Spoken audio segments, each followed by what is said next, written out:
I'll give a quick intro and then I'll toss it over to Matt. So first of all, thank you so much for being here today. And special thank you to Dr. Matt Kaeberlein. Matt is the CEO of OptiSpan and has co-founded the Dog Aging Project and the Dog Aging Institute, in addition to his faculty position at the University of Washington. His modus operandi hits very close to home for us at SRF. He aims to facilitate approaches that extend lifespan and health span for both people and pets. He's co-founded two companies, Aura Biomedical, which is a leading longevity drug discovery biotech company, and OptiSpan, which is a healthcare technology company focused on developing innovative tools for the 21st century medicine. He's published over 250 papers in the field and has professional affiliations include the American Association for Advancement of Science, the American Aging Association, and the Gerontological Society of America.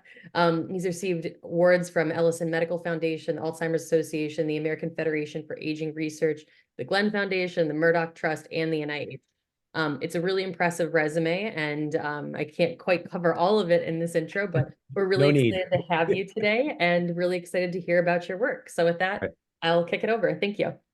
Thank you. So it's a pleasure to get to present for you today. And I thought what I would try to do is I'm going to talk kind of briefly about three projects that I'm involved in at this point. And so the title kind of encapsulates that from, very basic discovery science to companion animals to what we're doing at OptiSpan now in clinical practice. And as I was thinking about this, I thought, an alternative title could just as easily be try to do stuff that matters, at least to you. And I think this is, advice that I would give everybody is I think it's very easy to end up getting stuck doing things that maybe aren't inspiring or that you don't care that much about. And I think many of you probably know I left my academic position about a year and a half ago to do what I'm doing now at OptiSpan. And in part, that was because I really felt like a lot of my time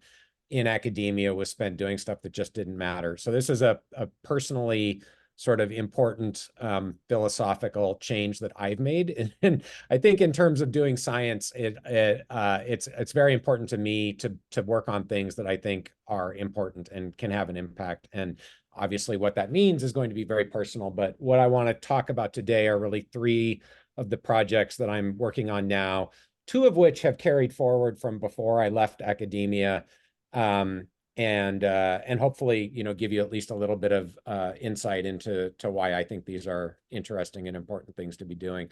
So I'm going to start by kind of setting the stage for the first one, which is really what we're doing at Aura Biomedical now. And I think everybody's familiar with this image. This is the hallmarks of aging. We've all seen this probably ad nauseum in almost every talk that we see in the aging field. There are now 12 hallmarks of aging. There used to be 9. And I mean, I think one of the things we all appreciate is that there have been a lot of progress in understanding the mechanisms of biological aging. And I think the hallmarks are a nice sort of formalization or structural way to think about mechanisms of biological aging. The hallmarks are obviously interconnected. You can see that kind of mess in the middle, which is my way of thinking about the idea that there is a network of interactions that underlies the hallmarks of aging. And so we can recognize that the biology of aging is being solved. There has been a lot of progress, but I think it's also important to appreciate that we are nowhere near solving aging. And I think sometimes in this field, we tend to get so narrowly focused on the hallmarks of aging, we miss the fact that there's a lot to be discovered that are outside the hallmarks of aging. And I don't know if this is an accurate representation of how we understand the biology of aging, but this is a map of the known Earth in 500 BC.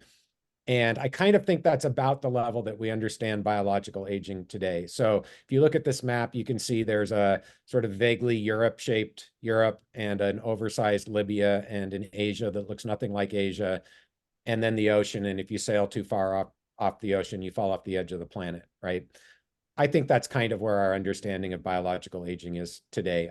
Maybe we understand aging better than that. Maybe we understand it not this well, but I think it's useful to appreciate there's a lot that we don't understand about biological aging.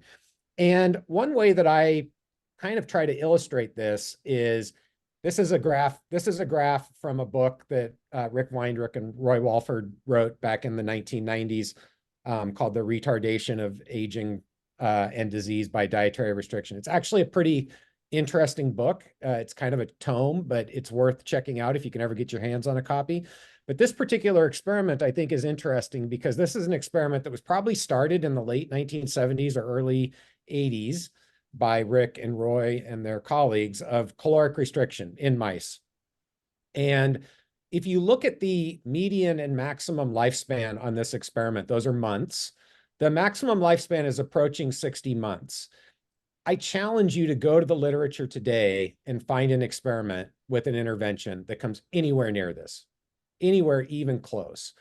Maybe some of the studies on the dwarf mice combined with caloric restriction will get close. But I like this example because this is an experiment that's 40 plus years old now, and really nothing that people are doing in the field today comes anywhere near this in terms of just the absolute magnitude effect on lifespan. So I think it's worth asking ourselves, if we're really getting close to solving aging, if we're really getting close to longevity escape velocity, why aren't we finding bigger and better things at least every year? Why isn't that happening? And I think it's because in some ways, this is an indirect consequence of the hallmarks of aging. The hallmarks caused the field to narrow focus, and nobody's really looking outside the hallmarks. And I think we need to. So if you, this is just another way of sort of looking at this. This is now maximum lifespan. This is not a statistically defensible graph. I'm just going to say that up front. All I did was I looked at the lifespan curve, looked when the last animal died and plotted it. Okay, but it's close. So you look at maximum lifespan, that's the experiment I just showed you. The rapamycin experiment is an experiment we did in my lab where the mice were treated with rapamycin for 3 months. Then there's dasatinib plus quercetin, alpha-ketoglutarate, epigenetic reprogramming. You can read the list. Nothing is even close to that caloric restriction experiment. So again, I think this is because most people in the field are really narrowly focused on what we think we know, and nobody's really doing discovery science in the longevity field at this stage, at least to find new interventions. Certainly there's other types of discovery science out there. So I think there's a need for people to look outside the lamppost. And that's really why we created the WormBot and Aura Biomedical. And I think it's also useful to appreciate how little of the longevity intervention space has been explored. So if you look at small molecules, the biggest space that's available for longevity drugs is drug age. This was created by João Pedro de Magalhães several years ago. It maybe isn't totally complete, but it's a pretty comprehensive database of published pharmacological longevity interventions.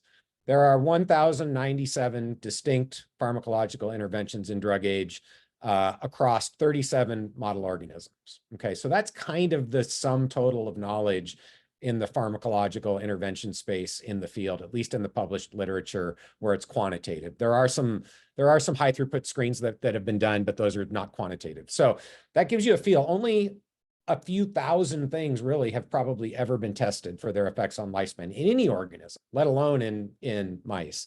So there's a huge intervention space out there to be explored that nobody's really exploring. If you just think about the pairwise combinations of 1,000 different drugs, that's 1 million, right? Possible interventions. So there's a lot of that space that hasn't been explored. So this is something that I set out to try to tackle probably 7 or 8 years ago now. This recognition that the field had sort of narrowed, people weren't really doing discovery science anymore. And so the question was,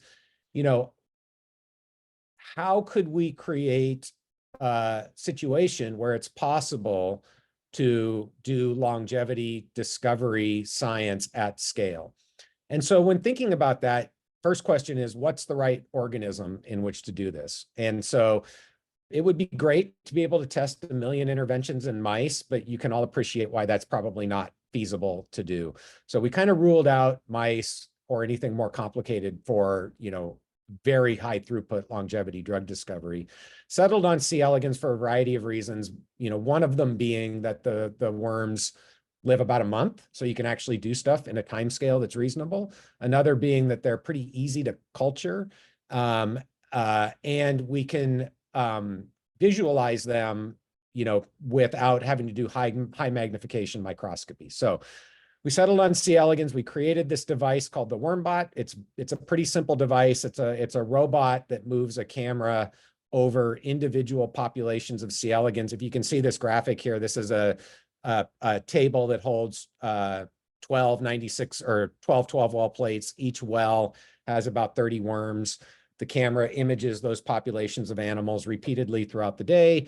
And then we use a neural network to identify the worms, determine, things about their morphology and whether or not they're still moving. We use movement as a proxy for whether they're or not they're alive. And this sort of automates the longevity experiment. You still have to set it up, but once it's set up, it's essentially set it and forget it. The robot can do everything else. And then the software will do the analysis for you. And there's a lot of benefits, I think, to this kind of a system. First of all, it takes a lot of the human bias out of it. It's agnostic to what the intervention is. So we're thinking about this primarily as a small molecule discovery platform, but anything that you can treat the worms with, environmentally or genetic, in principle, you could use the same screening platform. So you could do peptides, you could do gene therapies. It's sort of agnostic to what the intervention itself is.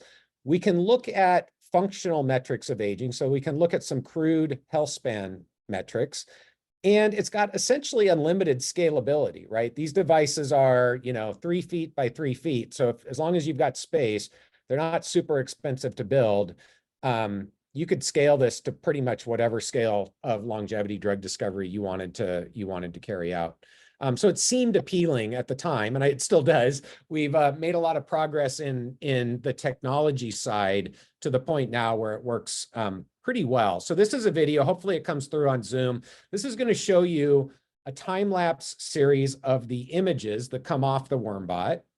There's a control and a drug treatment, and then the software sort of in real time identifying the worms, tracking them, and then you'll see little boxes pop up. Let me start this because it'll take a little while to go.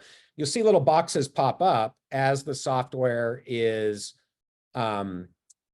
scoring the worm. The individual animal is dead. In other words, not moving. So you can see they're young, they're moving. Now there's some deaths in the untreated control group. And it'll create a survival curve based on the way the software is analyzing the animal. So you can see this is a drug treatment that has a pretty robust effect, positive effect on survival.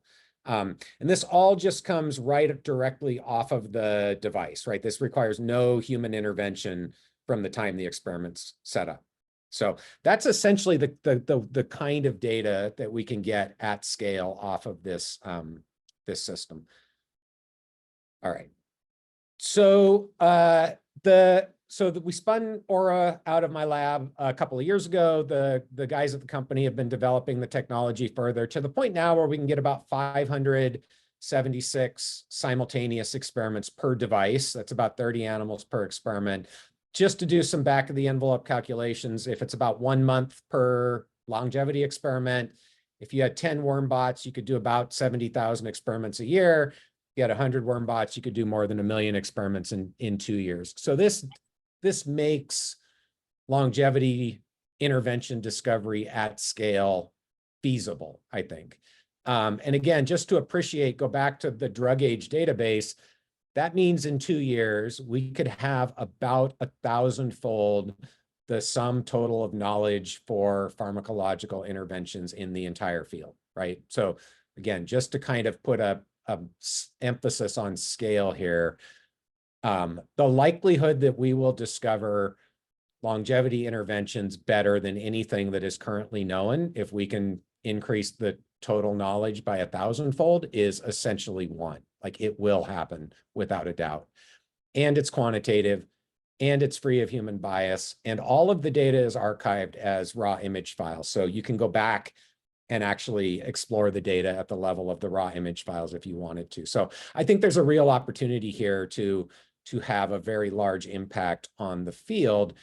And, when I was first thinking about this, my hope was, this was while I was still in academia, that this could all be done, on the academic side create an open access database that we could give to the field, because I think, you know, there's the interventions themselves, which are going to be important and valuable, but there's a whole bunch you're going to learn about the biology of aging based on what those drugs are and what we know about them. This is really great. I have a question. Yeah, go for it. Yeah, this Miguel. Can this be used also with other cell types or organisms in addition to worms? So I think in principle, conceptually, yes. Conceptually, you could take this approach with other model systems, right? Whether those are that cell culture or planaria or other animals, right? So yes, you could even imagine, and we've thought about this, and people have developed imaging systems on mouse cages, right? Where you could get all sorts of deep phenotyping based on imaging. So the approach, yes. This device itself, probably not, right? I mean, you could certainly do it in other nematode species. You would need to change the structural features, the engineering of the device itself. But yes, I mean, I do think there are applications where you could take the same approach and apply it to other systems. Yeah, because I mean, clearly what you're looking, I mean, the machine is looking mainly the movement of the worms, and that's what is quantifying. Those that stop moving and those primarily, that keep yep. Yeah. Although we get morphology, we can get behavioral phenotyping. So the device, we've used it a couple of different ways. What I showed you is just time-lapse images. So let's say every 10 minutes, it takes a picture.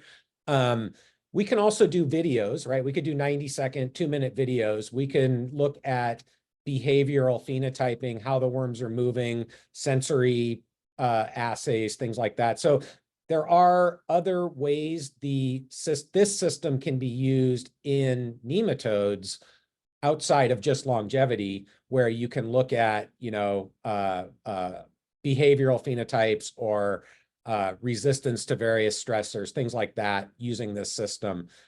And instead of doing time-lapse images, you do videos, and you can actually look at how they're moving, where they're moving, how fast they're moving, all of those things. So we can get some health span metrics just from the still images, but we can also get more comprehensive health span metrics from the videos. Does that make sense? Makes sense. Thank you. Yep. Okay. So, I think what I was saying is right. My hope was we could create an open access database.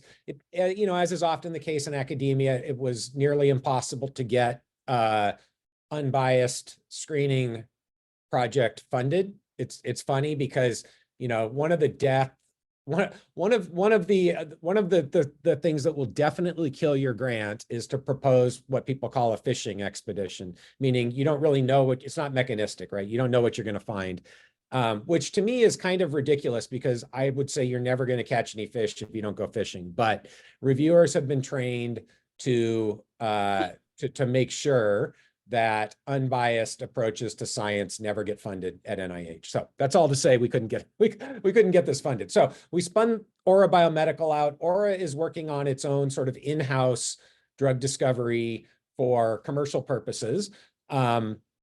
But we've also started something we call the Million Molecule Challenge, with the goal of creating an open access database that can seed discovery in the field. And so the way this works is individuals, organizations, companies can sponsor interventions. They can pick the interventions, or they can let the random intervention generator pick interventions for them. Every sponsored intervention goes into an open access database that anybody can query and get the raw data for. So if you're interested, you go to the Aura Biomedical website. The current leaderboard for the Million Molecule Challenge is this URL right here. It's pretty early. There haven't been that many things sponsored or tested yet.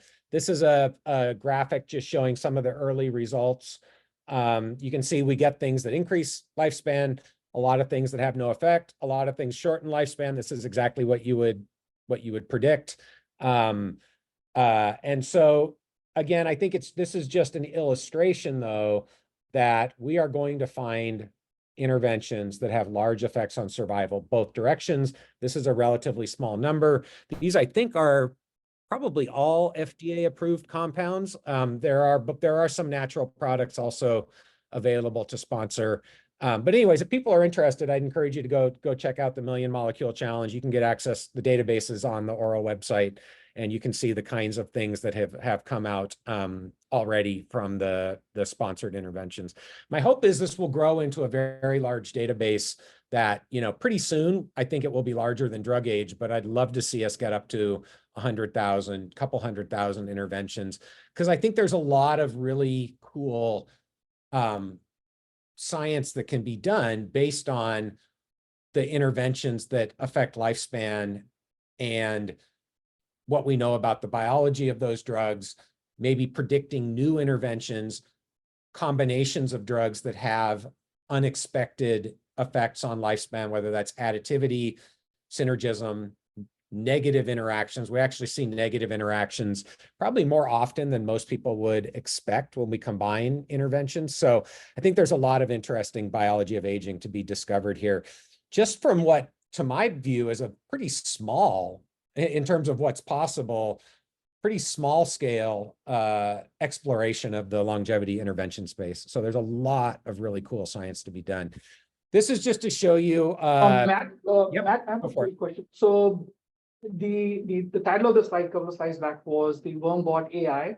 What is the AI component in this? Yeah, so we use a neural network to identify the worms on each image and to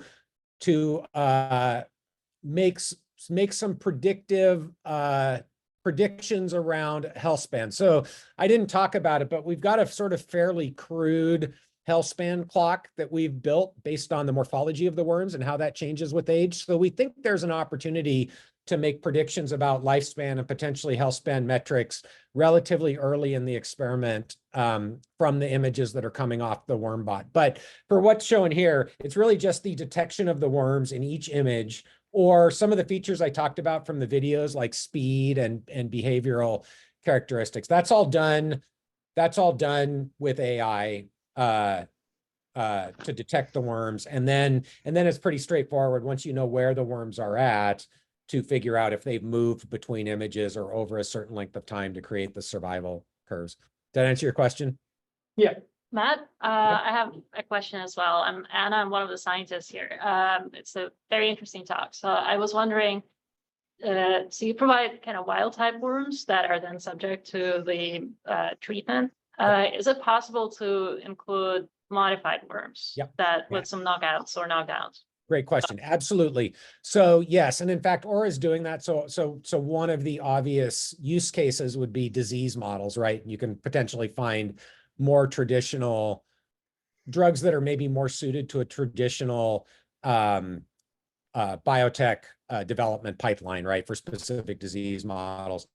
So the answer to your question is yes, absolutely. It does sometimes require retraining the neural network if the morphology of the mutant is substantially different than the morphology of the wild type worms. So just as an example, we've done a lot with amyloid beta expressing worms, and they are smaller. So we had to retrain the neural network to effectively identify the A beta worms.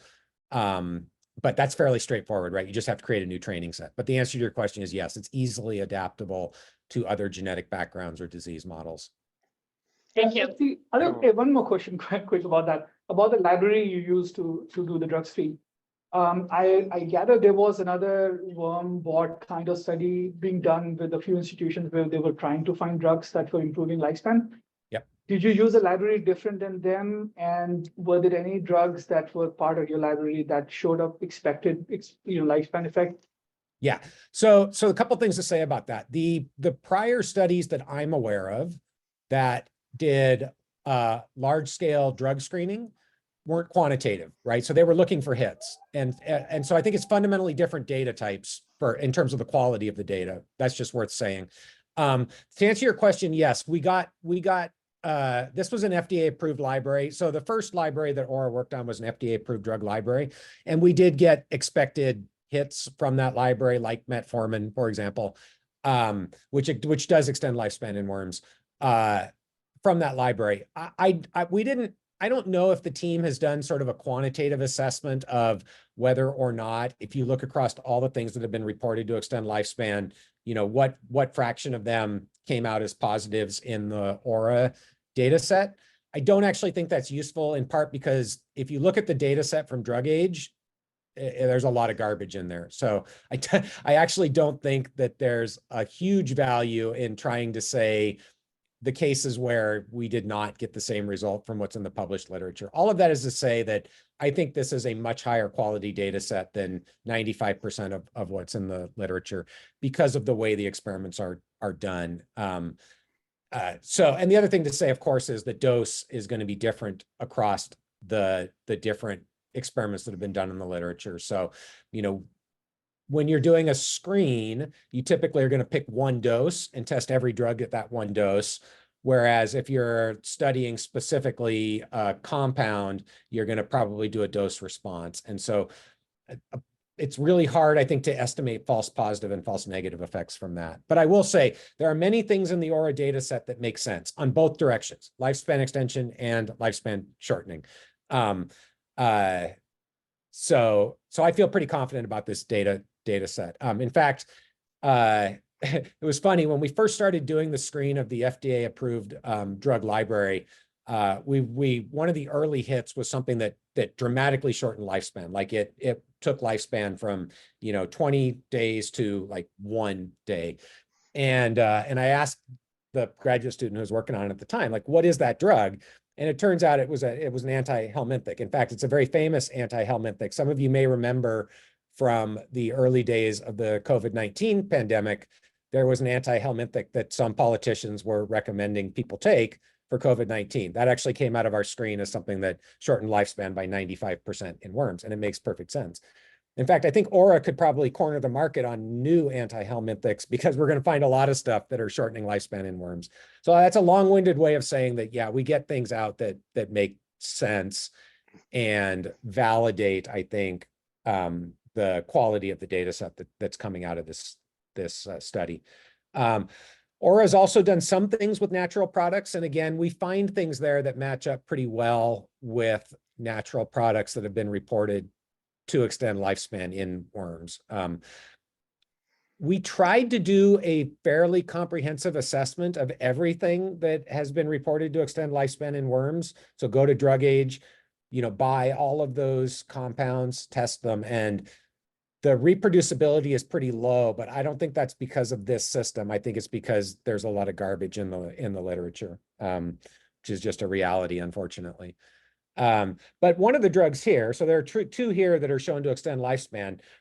So the way that what this graphic is showing is this isn't a heat map in the traditional sense. Every box is basically a different individual drug. So this is not a combination drug experiment, just color-coded based on the effect on lifespan, being white is a very negative effect on lifespan, dark blue is a very positive effect on lifespan. Two of the hits that came out of the first, I don't know, 800 or so are shown here. One of these is an mTOR inhibitor that is more effective than rapamycin. So we also get things that make sense from a biological perspective, given that we know the pathway is important for longevity, and we see multiple drugs hitting mTOR, PI3 kinase, insulin signaling, things like that, that come out as positives from the initial screen of FDA-approved drugs. So we feel pretty good about the robustness of the screening platform. And so I will confess that the very first time I heard you present on the Aura platform and the million molecule challenge, that I was amongst those who dismissed it as a fishing expedition. But after I've heard you talk about it a few times and just contemplate, the scale and the fact that you can do a true high throughput screen for lifespan expanding molecules, and the fact that that same platform would allow you to rapidly replicate the result, I am pretty won over. This is a really promising approach to go after it. Well, thank you. Now I just need to convince the people with the deep pockets, but that's great. No, I'm glad that I'm communicating it in a way that at least is impacting some people. I think you know, one of the questions, and I think one of the reasons people are naturally skeptical is the question of, you know, how much of what works in worms is going to work in humans, right? Or in mammals. And the reality is we don't know that answer from a quantitative perspective. What we do know is some things work. And so I think in the absence of knowing with certainty, whether that's 80% or 10%, you know, we can make two decisions. We can choose not to explore, right? Or we can explore and then find out what works. And I would much rather be in the camp of, well, let's find out what works. In part because, again, I don't think you can argue with the fact that we're not finding new things that work better than what we've known about for the last 40 years. Now, sure, maybe epigenetic reprogramming will, but right now, nobody's showing that it does. And so if we don't look, I can pretty much guarantee you we're never going to find things that work better than what we already know about. And so I would want to do the looking. So I think this is a way to do that. And I think, you know, there are multiple paths to go down once you've got the interventions that are more robust than anything we currently know about. I already talked about novel insights into aging biology, and I very much believe that's how we get to what I would call realizing the longevity dividend, doing better than just squaring the curve and actually pushing maximum lifespan out. But of course, a next step is mammalian validation. So Aura is already working on moving forward into middle-aged mouse experiments with some of the lead candidates so far. And I would also suggest that a database of this size is going to have far more hits than any one company or academic group can follow up. So there are multiple opportunities to create collaborations or in the for-profit space, out-licensing partnerships or others to move these things forward, you know, whether that's into companion animals, whether that's into human clinical trials, if they're natural products, whether that's into a direct-to-consumer product pipeline. I think all of those are on the table. Again, the platform is pretty agnostic to what the intervention is.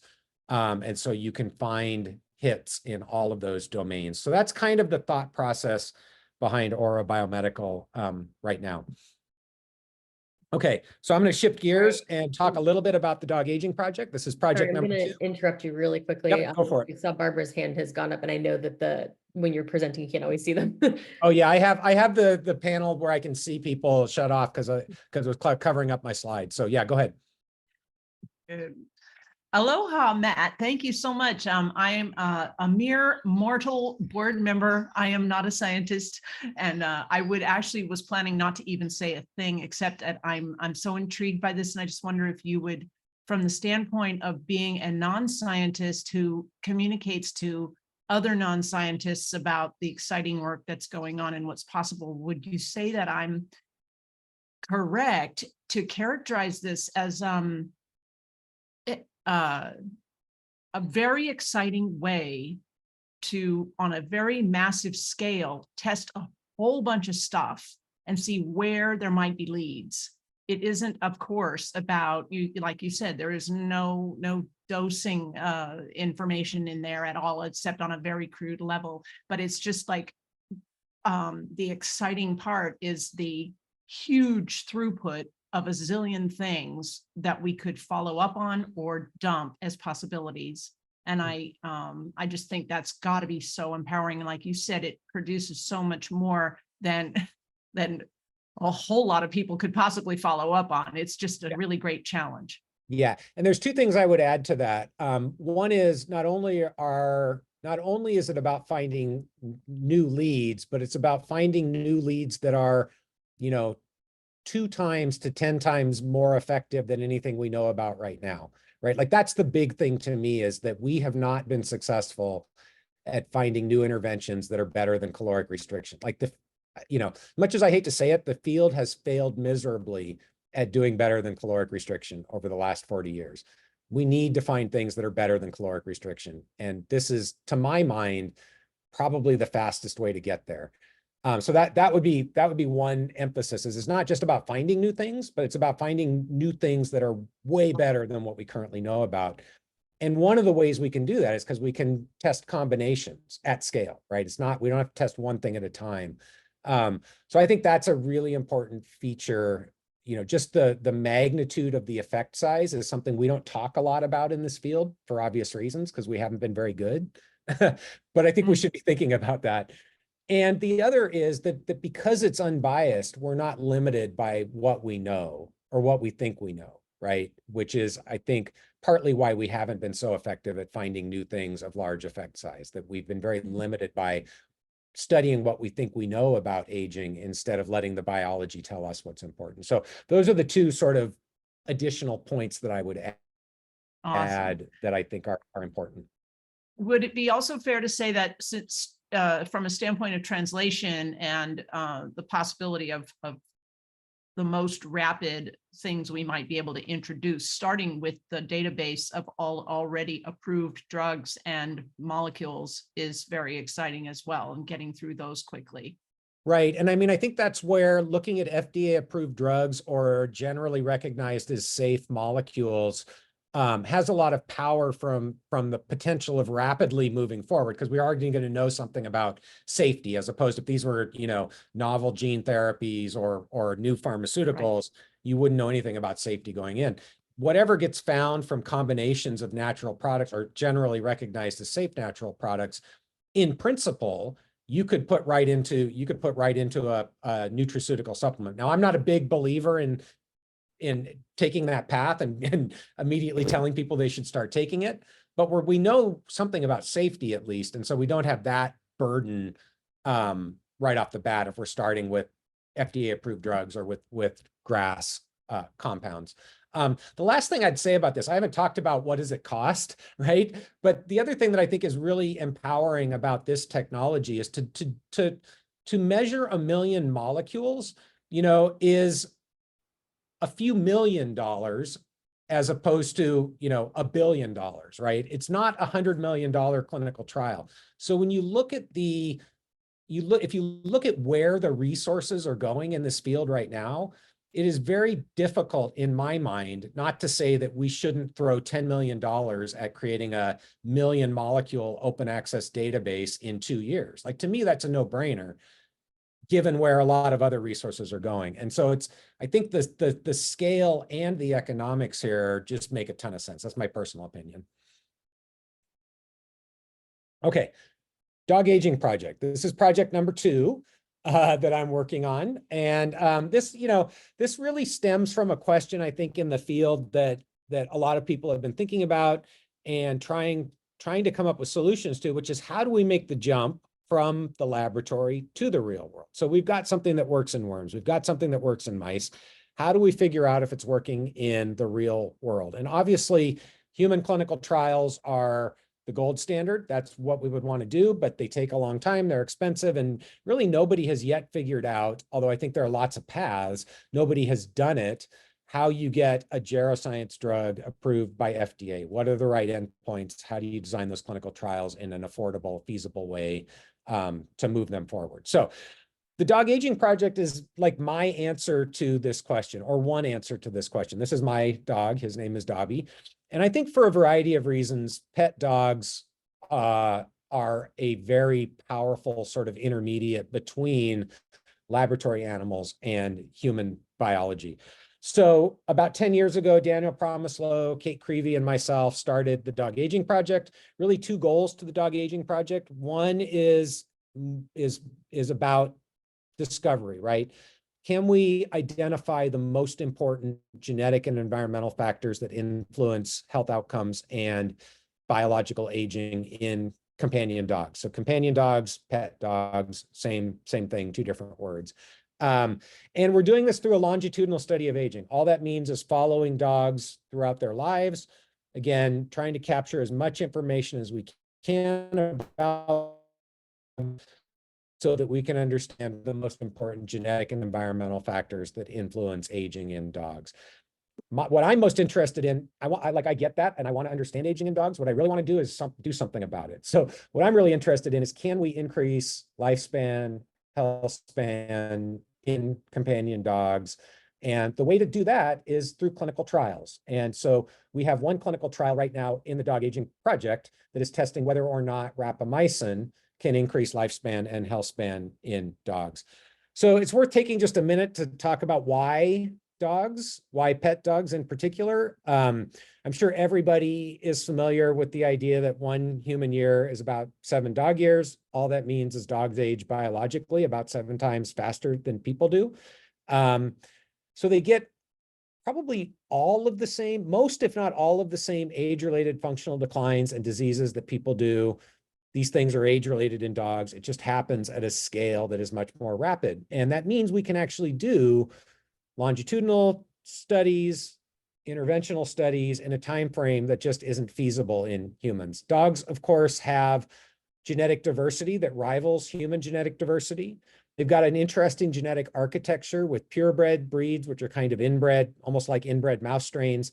But on top of that, we have mixed breed dogs. So the genetic architecture is favorable for mapping genetic variants onto traits. They also have phenotypic diversity, and pretty much with any trait that you look at, dogs are as diverse or more diverse than humans are. So just think about body size and the difference between a Great Dane and a Chihuahua. So that combination, again, is very powerful for mapping genetic traits or genetic variants onto phenotypic traits. Dogs also share the human environment. And so I don't know if you can see this graphic here, but this is meant to illustrate the environmental variability in dogs. So just like in people, there are rich dogs, that's a doghouse, that's the dog. There are economically disadvantaged dogs. There are dogs that have healthy lifestyle habits and dogs that have less healthy lifestyle habits. And I don't know if you can see there's a cigarette in that dog's mouth. I did not pose that dog. That came off the internet. Dogs do not, of course, smoke, but they do breathe the air that we breathe. They drink tap water typically. We know things about air quality and water quality from the zip codes where the dogs live. So we can get a lot of information about the environment and how it's impacting health outcomes during aging. People love their dogs. So I think in ways that few, if any, other citizen science or community science projects can, this engages the public in community science. And then, of course, because people love their dogs and many, maybe most people consider their dogs to be part of their families, this engages people in geroscience in a way that really nothing else does, at least in my experience. So, and I think there is impact on the quality of life for the pets, as well as what we're going to learn about the biology of aging in humans. So for both reasons, it's impactful in that way. So this is the structure of the Dog Aging Project as it exists today. So there are now more than 50,000 Americans participating in geroscience research as part of the Dog Aging Project.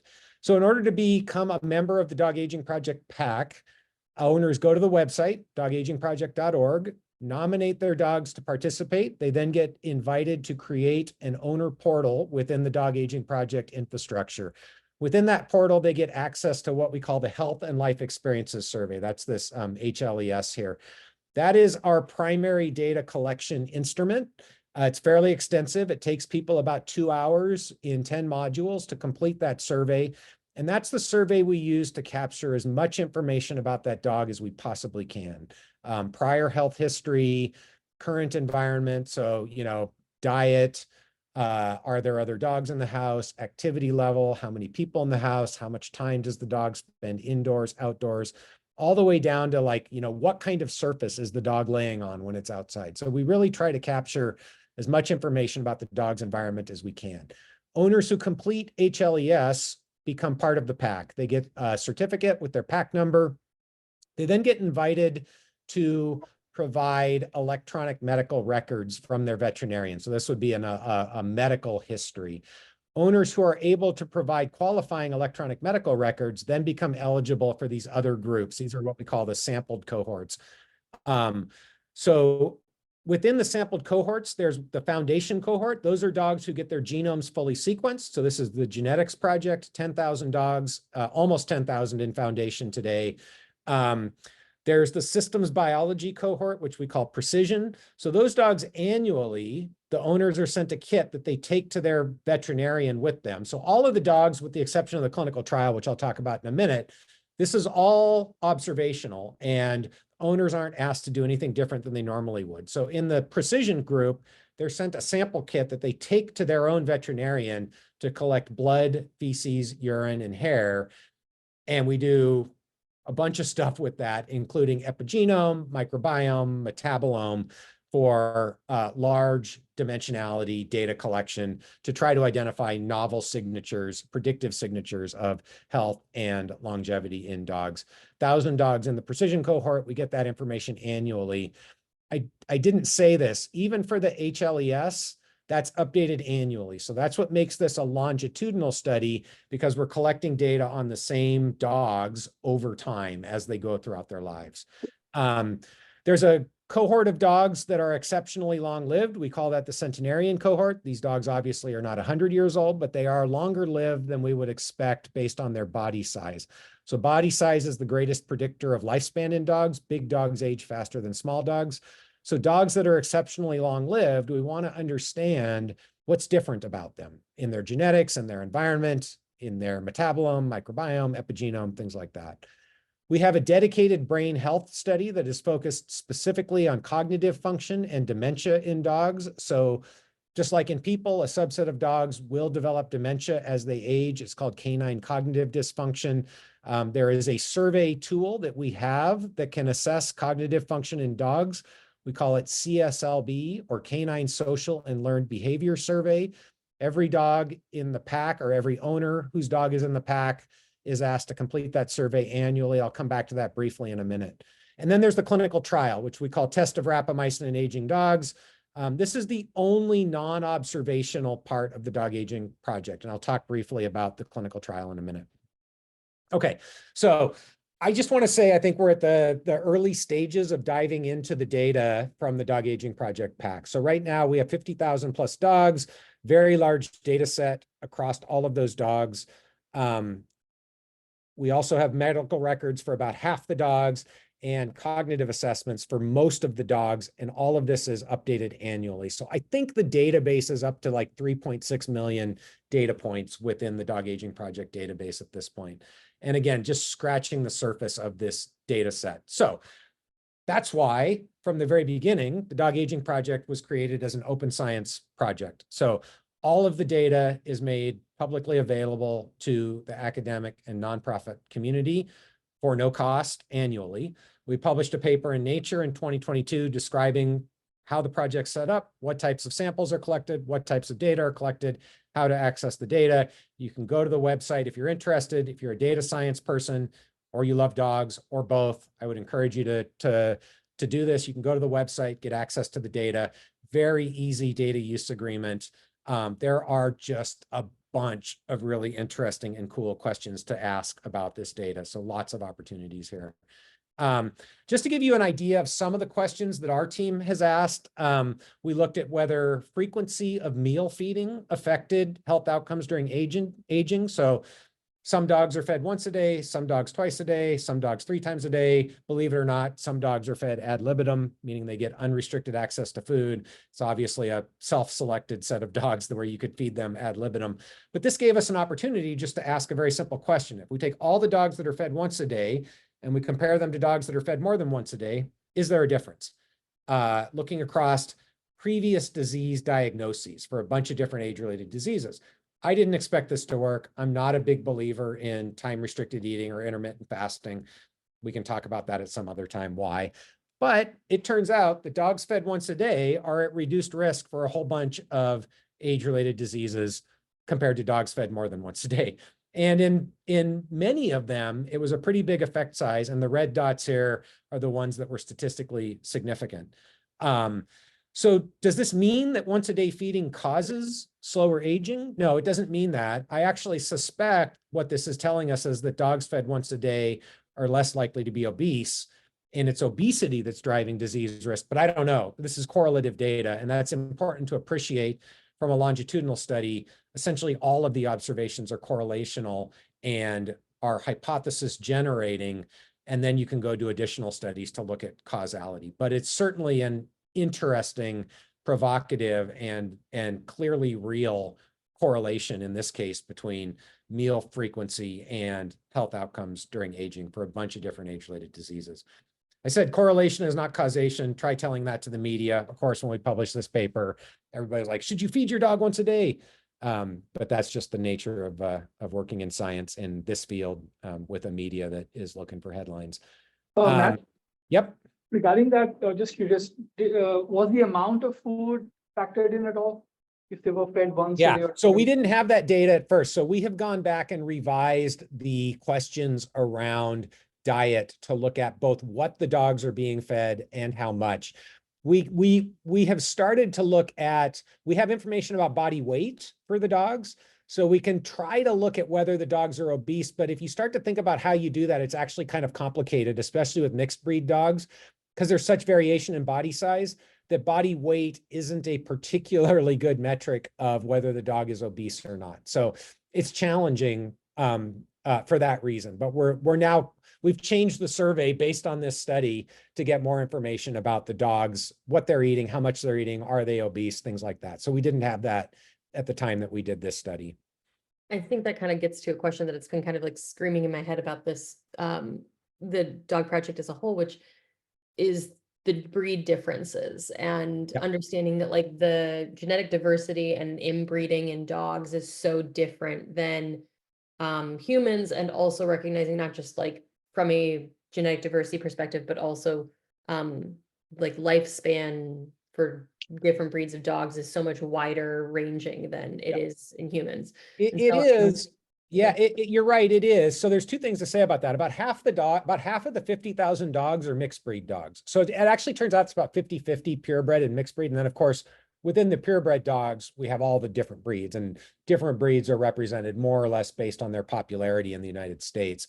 So we do have some opportunities to look at breed specific relationships, but I would say for longevity and aging rate, my intuition, and the data seems to back this up, is that it's really body size that is the biggest driver of the aging phenotypes, more so than there are certainly some breeds that are predisposed to certain age-related diseases, but across the entire population, it's really body size that is the biggest predictor of longevity for sure, and many, not all, most age-related diseases. There's an interesting, in fact, every age-related disease so far that I've looked at, except for dementia, which is intriguing. And that's a whole different story. Like, why is it that dementia doesn't correlate with body size? I think the thing that's interesting, though, is you see those trends in people and you see them in mice. It's just not as pronounced because the distribution of body sizes isn't so wide. But you still see that same relationship. So I actually think that most of the things that we're going to see in dogs, you will be able to find similar relationships in humans, at least to biological aging. and if that's the case, just for, I mean, that makes sense to me from a, like the observational perspective, but looking at interventions, I'm sure you're gonna go into it, but I'm very excited to hear about if the interventions are more or less effective in certain Right. breeds or, you know, certain Yeah. phenotypes. Yeah, actually, I'm not going to go into it because we don't know the answer yet. Sorry. But it is an intriguing question for sure. And even like something like rapamycin, is it more effective in big dogs than in small dogs, or the other way around, right? I mean, I think that, yeah, those are really interesting questions that we will have the opportunity someday to try to answer. And I want to ask a question because I've already gone on for 55 minutes. Do you guys want me to stop at noon, or do you want me to keep going? going. Our we lab say meetings you oftentimes keep are long, no worries. Okay, cool. So Matt, before we go on, in your frequency of feeding, I saw a huge difference between 1 time versus 2 times. Can you please bring that slide Oh, again? this one or this one?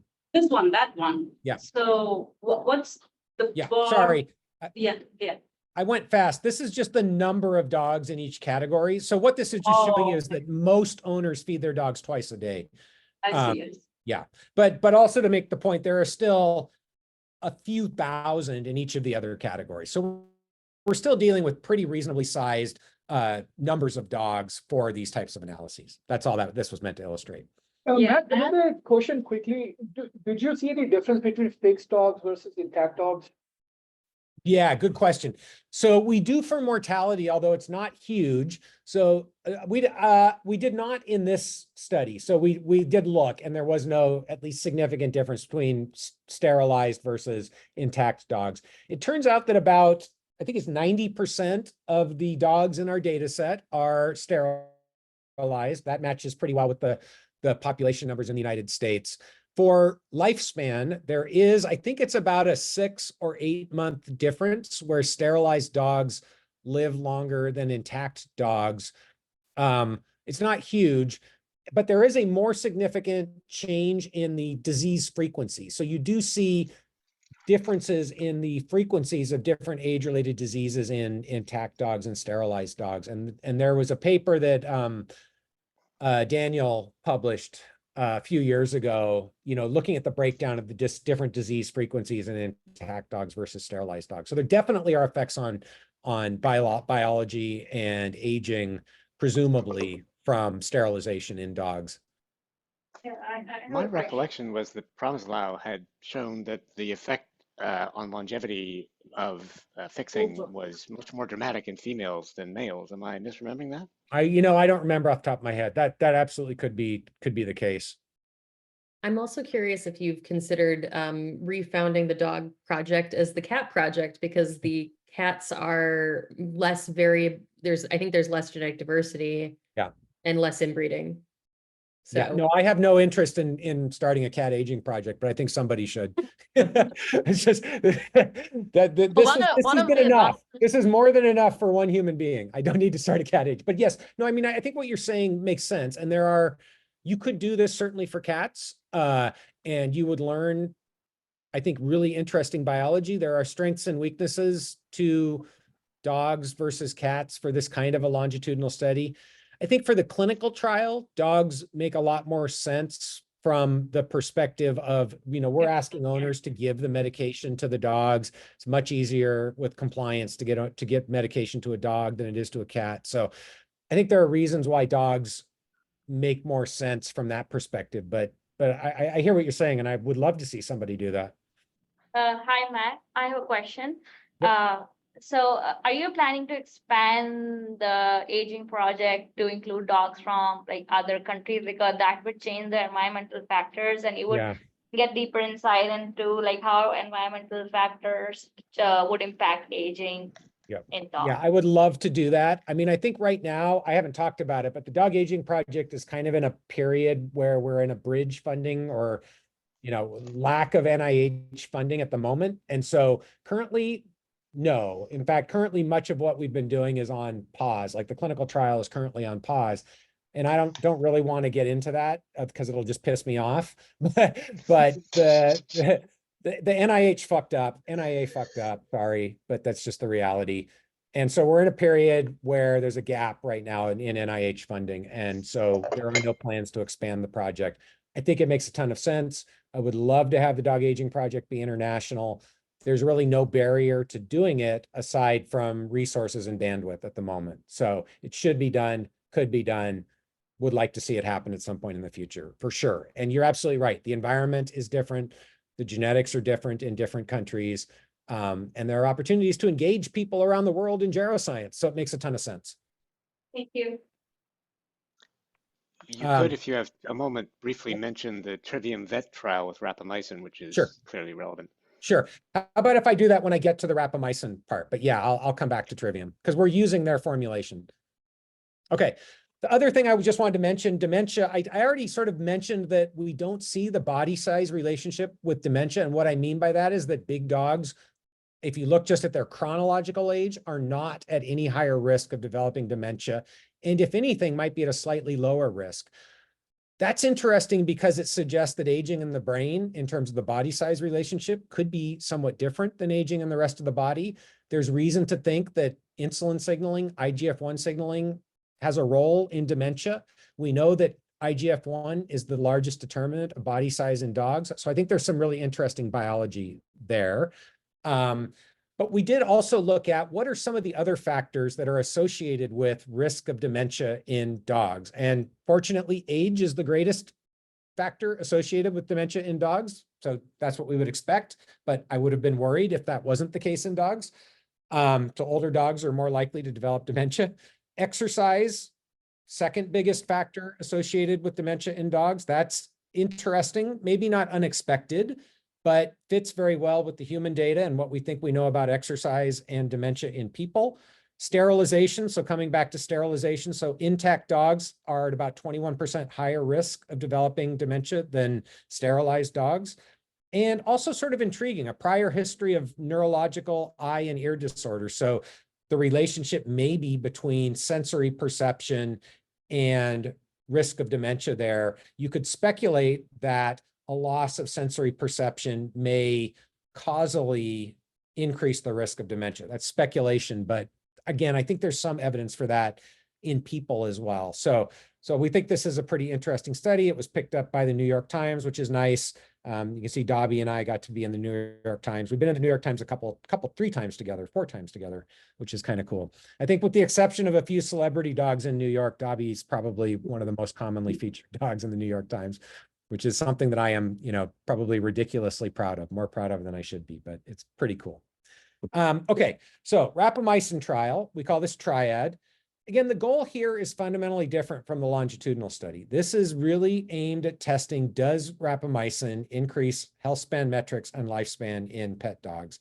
And the rationale is pretty simple. With the exception of caloric restriction, rapamycin is the most effective longevity drug we have in laboratory animals. It always works. Well, as much as anything in this field always works, rapamycin always works for everybody, and it works robustly. So it seems like if you only have one shot on goal, you want to give it your best shot. And it made sense to me that this was the drug that gave us our best shot on goal for a clinical trial in companion animals. So why rapamycin? I just told you why. I think there are a couple of other things that make rapamycin a good candidate for this kind of a clinical trial. One being, we know a lot about its clinical use in people, so we know what side effects to look for. It's mostly been used in organ transplant patients. That's how it was first FDA approved. It's used there at high doses. We know what the side effect profile there looks like, so we know what side effects to look for when we're doing a safety study in dogs. I mentioned it's the most effective longevity drug. It works when you start in middle age, which is really important for this clinical trial because we're starting the treatment in middle age in dogs. And it works for more than lifespan. It seems to broadly delay, or in some cases, reverse functional declines that go along with aging across many different tissues and organs, a subset of which are shown over here at right. In particular, in at least 4 different places in mice, we can actually see reversal of functional declines if you start the treatment in old animals. That's true in the heart. We are looking at cardiac function in triad for this reason. It's true for the immune system. You can rejuvenate the immune system of aged mice with a transient treatment with rapamycin. It's true in the oral cavity. You can reverse periodontal disease in aged mice with a transient treatment with rapamycin. And it's true in the ovaries. You can reverse ovarian functional decline and morphological changes with rapamycin in aged female mice. So this is nice also from a clinical trial perspective because these are potential endpoints you could look at to ask, is rapamycin having an effect functionally on different tissues and organs? And as I said, in the dogs, we are looking at heart by echocardiogram to ask whether rapamycin can have an impact on aged heart function. Okay, so very quickly, triad. Our goal is to enroll 580 dogs. They have to be at least 40 pounds and at least 7 years old.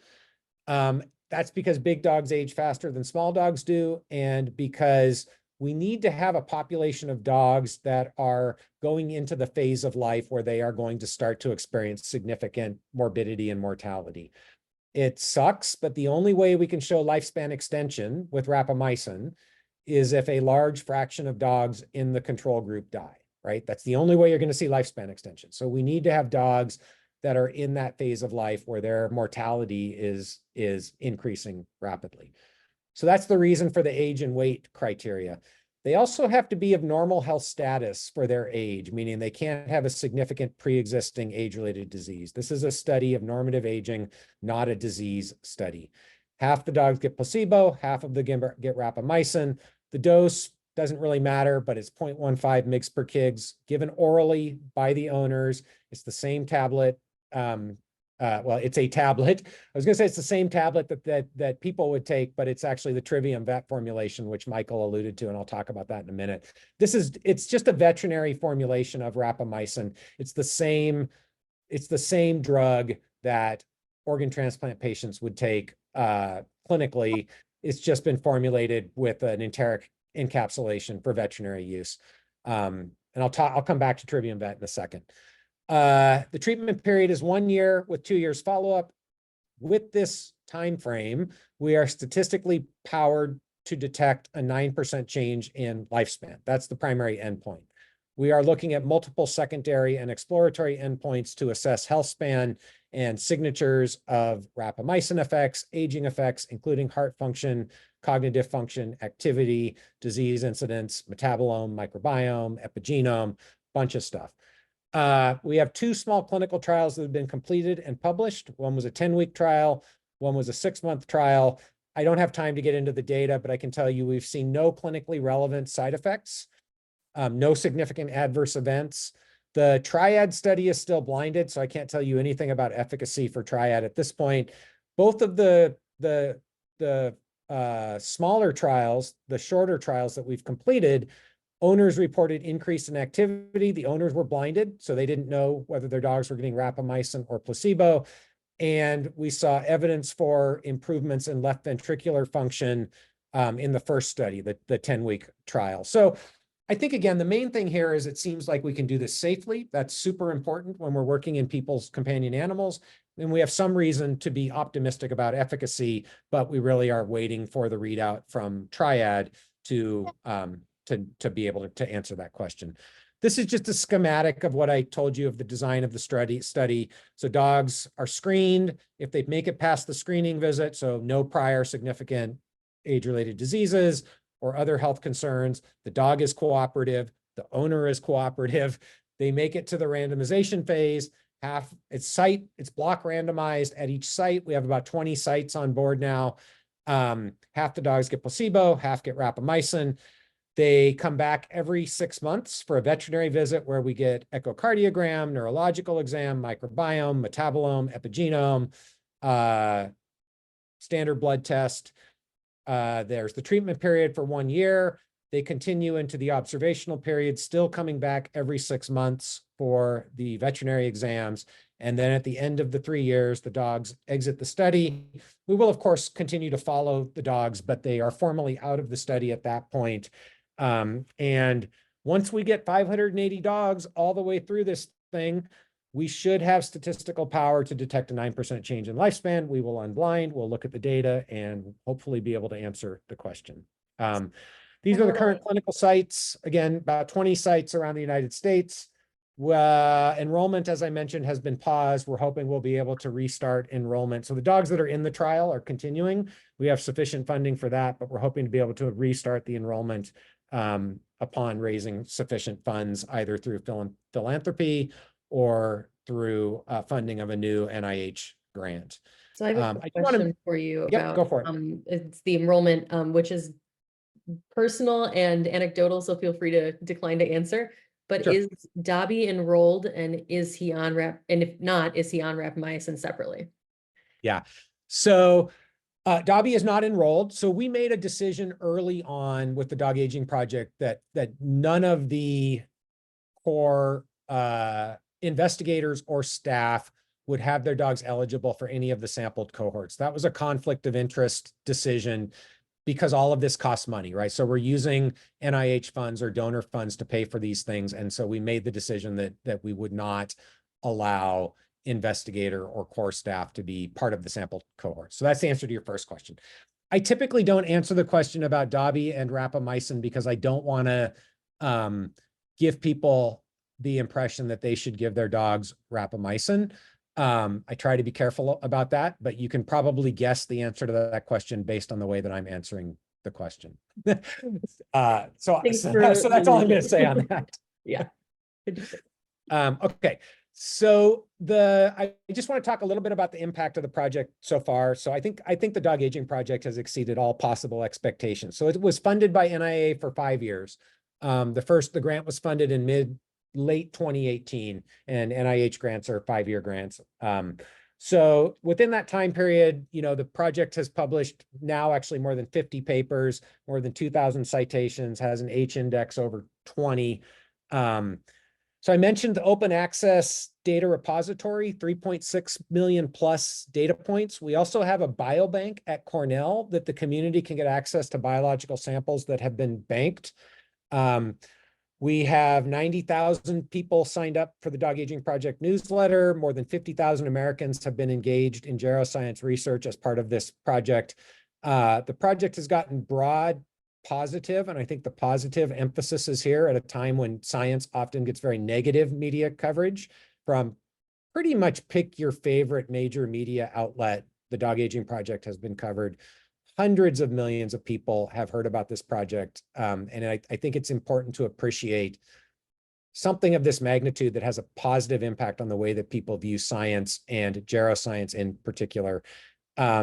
And I also think and this is one of the things that I have been pleased about is, going into this, I recognize we probably would only be able to do one clinical trial. And rapamycin, I thought, was the best bet, but there's no way to know whether it's going to work till you do the clinical trial. And you make all sorts of guesswork when you're designing a clinical trial. There are lots of reasons why rapamycin might in fact increase lifespan in dogs, but we picked the wrong dose. We picked the wrong duration. We might not see it. So this was as much about proving that you could do a clinical trial like this for longevity in the real world in companion animals as it was about testing rapamycin. And I'm very pleased to see that now there are for-profit companies taking the template and running with it. And I think Loyal is probably furthest along in the longevity space in the sense that they have a drug, it's not rapamycin, that they are moving forward with the FDA to test in dogs, companion dogs, for lifespan. And that trial is built directly off of what we're doing at the Dog Aging Project and what we built there. And I think that's very exciting to me to see that companies are taking this and moving forward. So Trivium Vet is also interesting. We are using, I mentioned their rapamycin formulation. They are developing rapamycin for veterinary use. They are hoping to get FDA approval for rapamycin for veterinary use. They're looking at a few indications. They're farthest along for hypertrophic cardiomyopathy in cats. They published a paper, I think it was earlier this year or late last year, for a study in cats where they showed positive outcomes for hypertrophic cardiomyopathy in cats treated with rapamycin. It's my understanding that they are very close to getting conditional approval of their veterinary formulation of rapamycin for use in cats for hypertrophic cardiomyopathy. Just like in human medicine, FDA regulates veterinary medicine. It's through the Center for Veterinary Medicine, which is a branch of FDA. And just like for human medicine, once a medication is approved for veterinary use for a certain indication, it can be prescribed off-label by veterinarians. So I think this is, again, an important milestone when Trivium, if they get their FDA approval for a geroscience drug, specifically for veterinary use. I think that's an important milestone for the field, and I'm excited to see if they're successful. Obviously, if we show that rapamycin using their formulation can impact lifespan in dogs, that will be good for them, but that wasn't really the rationale for using their veterinary formulation. So that's all to say, I think that the Dog Aging Project has had a pretty outsized impact in a lot of ways on the field, and it's very disappointing that NIA failed to refund the Dog Aging Project grant, but I'm hopeful that that will change in about a year. Okay, so any questions on the Dog Aging Project before I just briefly tell you about what I'm doing now at OptiSpan? I think we're good. Let's keep going. Okay, so I'm not going to take you a deep dive. I just wanted to give you an idea of what I'm doing now, which is very much at the other end of the spectrum, which is really about asking the question, given what we know now, how can we create scalable tools and technologies that will enable as many people as possible to achieve the best health span they possibly can? And that's a big, that's a big question. I think there are lots of opportunities here. I think there's lots of room for winners. And I think that it's a super important question that we should be paying a lot of attention to. And only part of this is biology of aging. And in fact, right now, it's probably not the most important part, but it is an important part. So first place to start is to make the point that our current healthcare system is really a reactive disease care system, and it's not sustainable. And so I think we all recognize that everything from preclinical research to biotechnology to pharmaceuticals to clinical practice is really focused around individual diseases in isolation. Pretty much everybody in the aging field has made the point that aging is the greatest risk factor for almost all of the major causes of death and disability in developed countries, and that by targeting aging directly, that biological aging directly, that is a much more effective and efficient approach to health than waiting until people are sick and trying to treat their disease. Unfortunately, still, the vast majority of resources at every level go towards waiting until people are sick and trying to treat their disease. I think at the population level, it's useful to appreciate that life expectancy seems to have plateaued. Whether it's going to start to tick back up or go down or stay flat in the United States is unclear. I also think it's useful to appreciate that health span is probably decreasing and probably has been decreasing for a while. I say probably because we don't have a great way to measure health span, and we can't even all agree on the definition for health span. But if you use the definition of the period of life spent free from chronic disease and disability, there is no question that sick span, the period of life spent with chronic disease and disability, is increasing in the United States. More people have at least one chronic disease or disability for many more years than they used to in the United States. CDC says that 60% of Americans have chronic disease. That accounts for about 90% of healthcare expenditures, especially if you include mental health in there. The last thing that I'll say is both of those numbers are going up. If they continue to go up, I don't know where the system breaks, but I guarantee you it can't get to 100%. So we need to do something, or there's going to be big problems in the not too distant future. So I think we all get this. Healthcare should really be about keeping people healthy, not keeping people sick. And we want to maximize the health span curve. I think and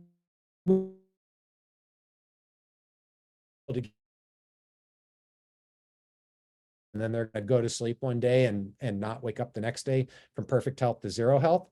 This is an idealized curve, but I think we can get a lot of people a lot more years of health span.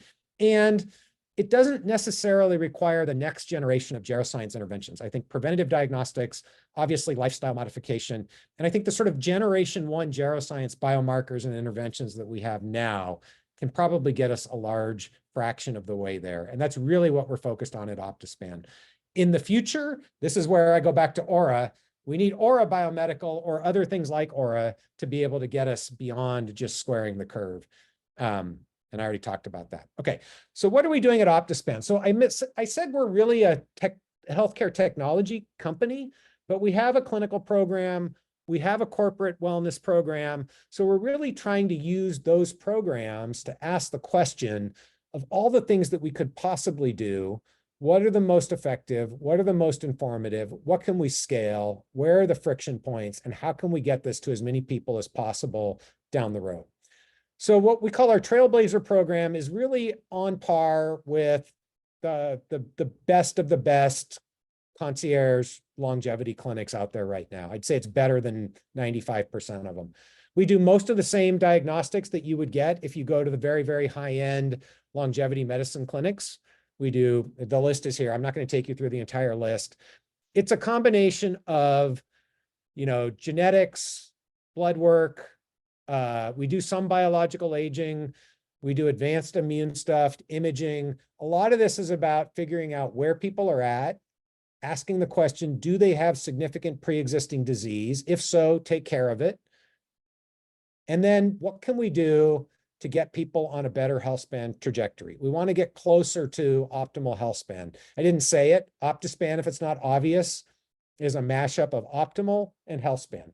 So we call this our Trailblazer program. Everybody's got their pillars of health. We have 4. We kind of like 4. We like active words: eat, sleep, move, connect. And we really try to think about, for each individual, where are they at from the perspective of the pillars of health? Where are they at from a systems of health perspective? And then where is the greatest opportunity for impact right away? And focus on that first. And it's a very pragmatic approach.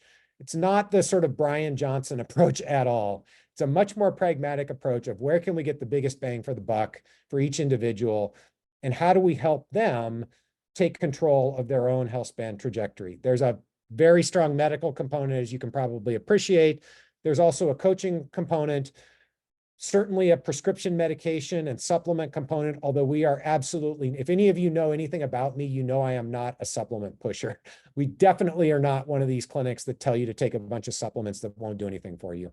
And then we have quarterly recalibration for everybody to figure out, where are they at? Have they made progress? And then retool the health span optimization protocol. We have a scaled back version that we are developing for corporations. We are running the corporate wellness program for a company called Sabi Corporation, have about 150 employees in the program right now.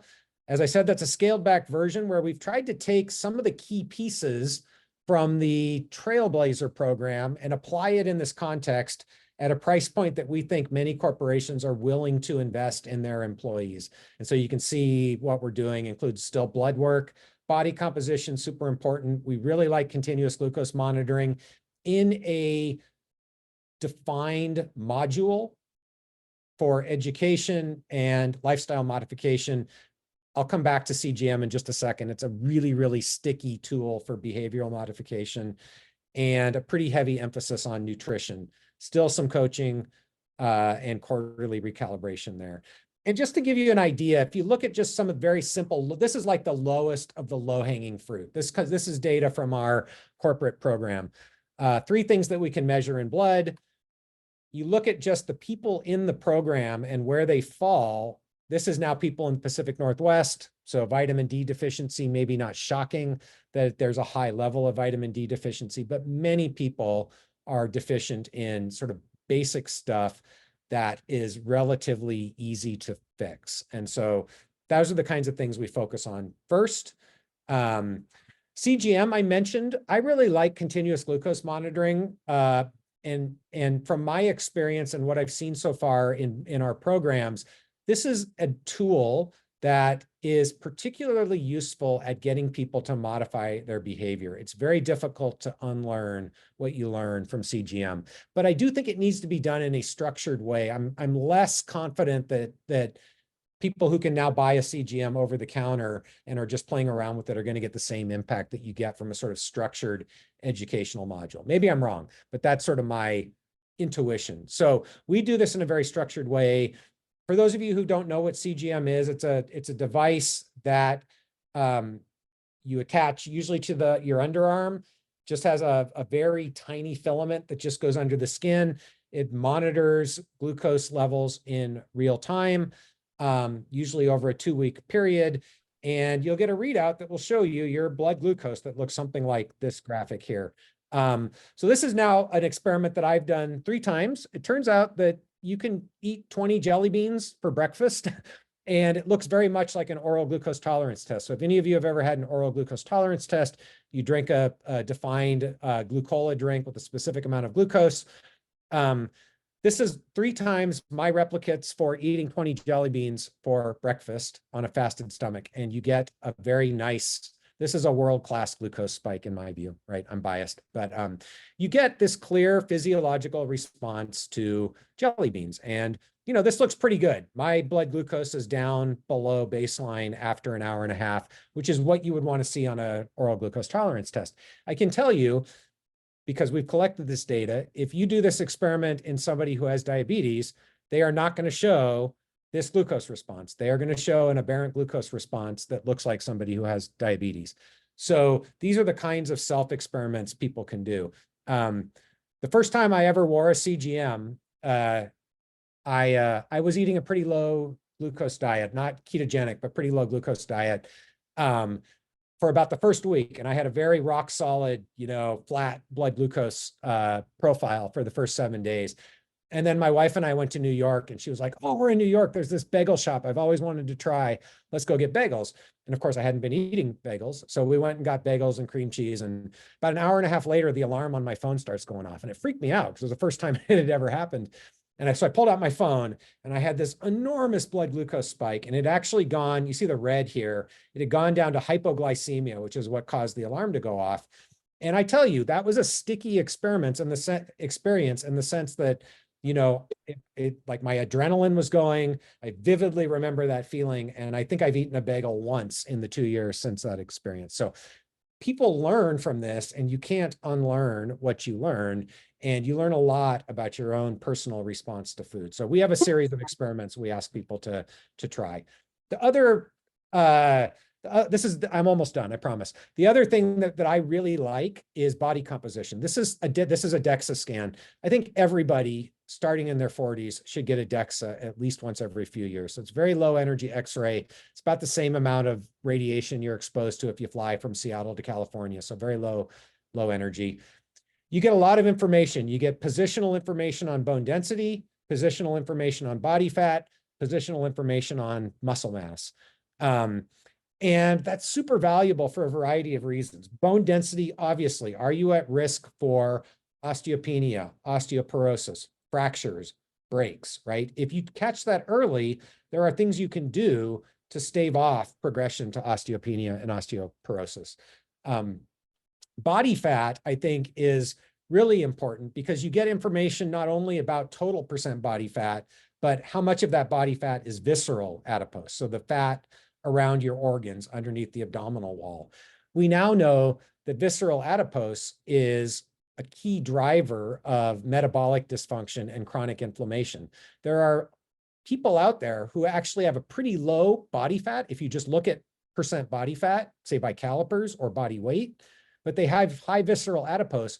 Those people are at high risk of metabolic disease, metabolic dysfunction, comparable high risk to somebody who is obese and has high visceral adipose. So this is important information at the individual level that you really can't get through other types of diagnostics. And DEXAs are pretty cheap. So you can get a DEXA these days for $60. So this is my own journey over the last couple of years. Now, obviously, body fat, body weight is not the only thing to pay attention to. This is one of the things that's been so much fun for me is I've been able to go on my own health journey. I'm in way better health than I was a few years ago. So this is just showing my DEXA progression since 2022. And you can actually see the change in body fat where there's a lot of blue here to much less blue now. I've gone from about 21% body fat to about 12% body fat. Interestingly, with really no loss of lean mass, actually a gain in lean mass. And for those of you who are worried about the effects of rapamycin on lean mass, I have been on rapamycin since January of 2024. So this 6-month period here, no loss of lean mass. So take it for what it's worth, N of 1, but that's my experience. So last slide, we started a podcast, the OptiSpan podcast, go into deep dives on a lot of this stuff. If you're interested, go to YouTube, OptiSpan podcast, check it out. Please subscribe. So that's it. I'm done. Hopefully that was entertaining.